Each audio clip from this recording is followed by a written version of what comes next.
Good afternoon. Sir. Good afternoon. Please take your seat. Thank you, sir. You're Kanchan. Yes, sir.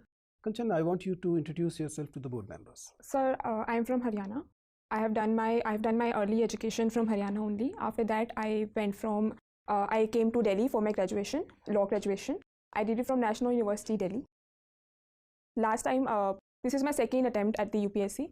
Last time I cleared the exam and I got in the Indian Railway Personal Service. You've given IRPS. Yes, sir. Your training had started or not? Sir, it had started, but I came back on leave. So. Okay. So you're already an IRPS officer. Yes, sir. Kanchan, you studied law, and law is your optional paper. Yes, sir. So you're the best person to answer me. Our preamble of our constitution talks about fraternity, brotherhood. You have worked for the diversity thing. Do you believe the use of word fraternity is anti-women? So I don't think so. Here the fraternity has to be seen in the larger context where we are talking about having the basic argument remains the same, that he be considered including she. So I think that argument would always remain. I mean, if we are using she, then this argument will be in that she is including. Do you remember any constitution which is linguistically gender neutral in the world? There are some. So I think South Africa constitution uses I mean, which method they adopted to make it gender neutral? They used he or she? Sir, I'm not very sure, but I think I read somewhere that they're using words like person or person and member like this, and not using the words related to gender. So the citizens of South Africa are fortunate in the sense that they got their constitution. They have a newer constitution rather in comparison to countries like ours.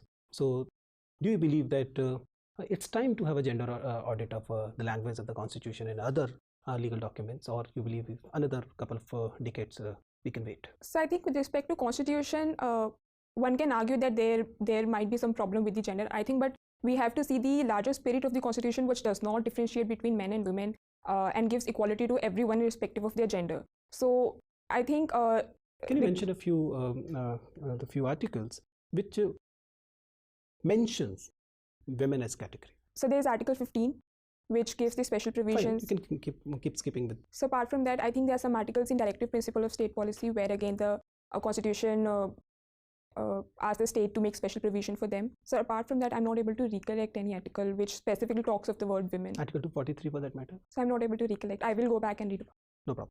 Kanchan, you are an IRPS officer, and there was this talk of integrating the railway services. Yes, sir. Since you are into the service, tell me, by this integration, which services are likely to be benefited out of these services which are already there in railway, and which services you believe will suffer because of this integration? General understanding. So with the railway merger, there have been concerns specifically with respect to services in the general category, like the traffic, personal and account services, where the employees of those services have concerned that their service conditions may be affected with the merger, especially with regard to their promotion and all. But I think these concerns can be taken care of, and the larger thing that we have to take into account while we are considering railway merger is the benefit which is happening to the railways organization as a whole and the society and the economy of our country. So if there are concerns of I personally don't think that the services would be affected much, because the railways and the ministry will take care of any issues that arise. But I think the larger thing that we have to see is the purpose for which the merger is being done.